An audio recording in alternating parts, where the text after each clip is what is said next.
देखो, एक मैं अपने अनुभव की बात बताता हूं। सब जगह बताना भी नहीं चाहिए, व्यास मंच से बताने की भी चीज नहीं है, फिर भी बताता। एक साधु को मैं जानता हूं, गृहस्थ साधु। उनका कोई टीवी नहीं, कोई आईटी सील नहीं, कोई कथा नहीं कहते, कोई प्रवचन नहीं करते, कोई कंठी माला नहीं पहनते, कोई कासाय वस्त्र धारण नहीं करते, कोई आश्रम बनाकर नहीं रहते। उनको कोई जानता भी नहीं कि संत हैं, लेकिन वो सिद्ध आत्मस्थ जोगी हैं। और आत्मस्थ जोगी ऐसे ही रहते हैं। संत अपना प्रचार नहीं, जो अपना प्रचार कर रहा है, एक बात याद कर लो, नोट कर लो, बस एक ही सूत्र। किसी संत की शिकायत नहीं है, किसी की इसमें निंदा नहीं है, लेकिन अगर तुमको मीटर लगाना हो नापने के लिए, तो जो साधु अपना प्रचार कर रहा हो वो अपने स्वरूप में स्थित नहीं है, आत्मस्थ जोगी नहीं है, उसको भगवान का दर्शन नहीं हुआ है, वो भगवान को तत्वतः जानता नहीं। ये बात एकदम पक्की गारंटी है, इसको नोट करके रख लो।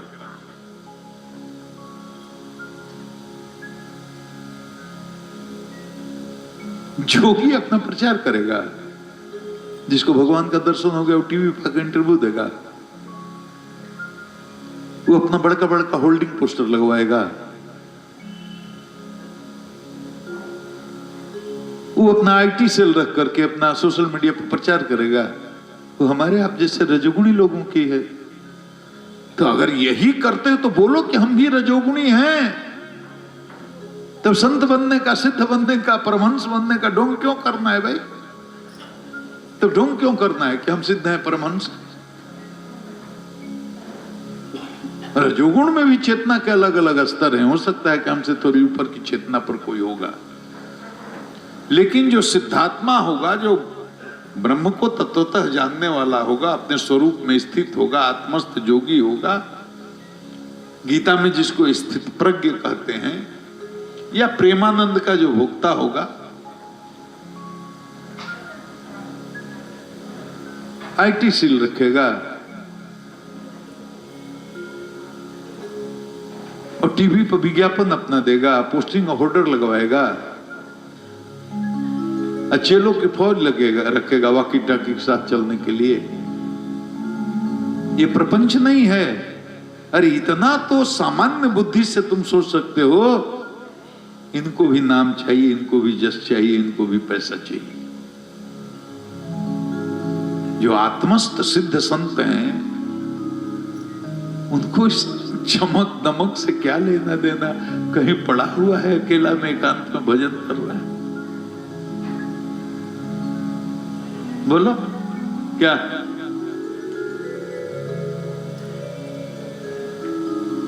एक संत को जानता हूं, गृहस्थ हैं एकदम, कोई उनको जानता भी नहीं कि संत है।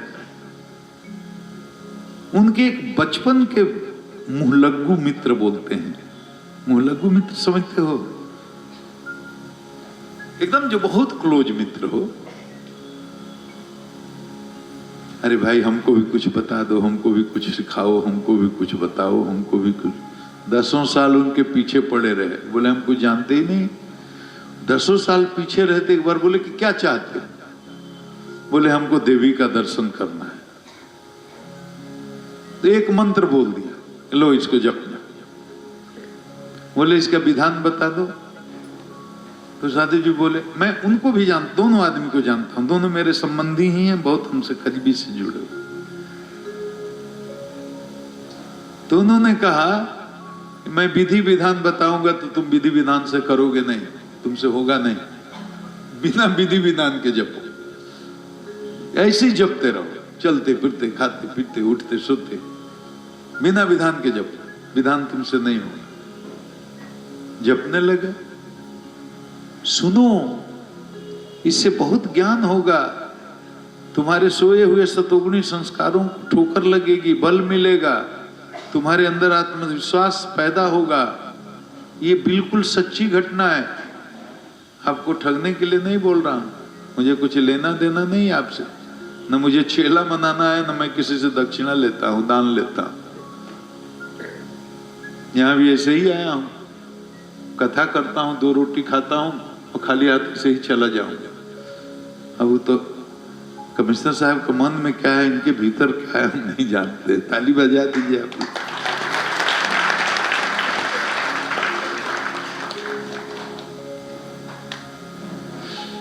सर वो नम मंत्र जपने लगे। 1 साल बीता, 2 साल बीता, 3 साल बीता, 4 साल बीता, 5 साल बीता। कायों को देवी का कुछ न दर्शन, न सपना, न कुछ। अब रोज कंप्लेन करे, झूठा मंत्र दे दिए, कुछ नहीं हो रहा है, कुछ नहीं हो रहा है। 8 साल हो गया, कुछ नहीं हुआ।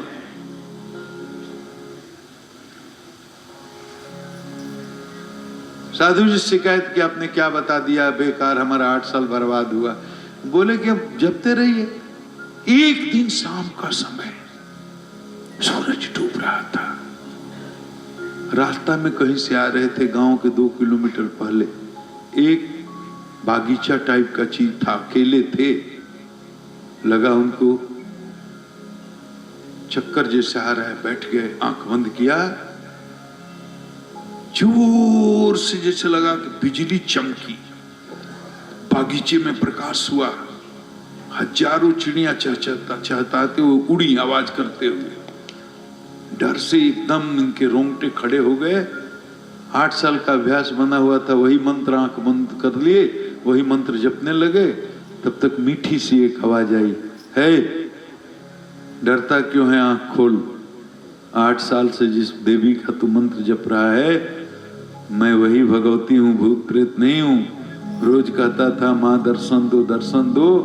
आज जब सामने खड़ी हूं तो तू अपनी आंख बंद कर रहा है, आंख खोल, दर्शन कर। जैसे आवाज आई, इनका डर खत्म हो गया और आंख खोले तो सामने भगवती बैठी हुई। बोलिए देवी मैया की।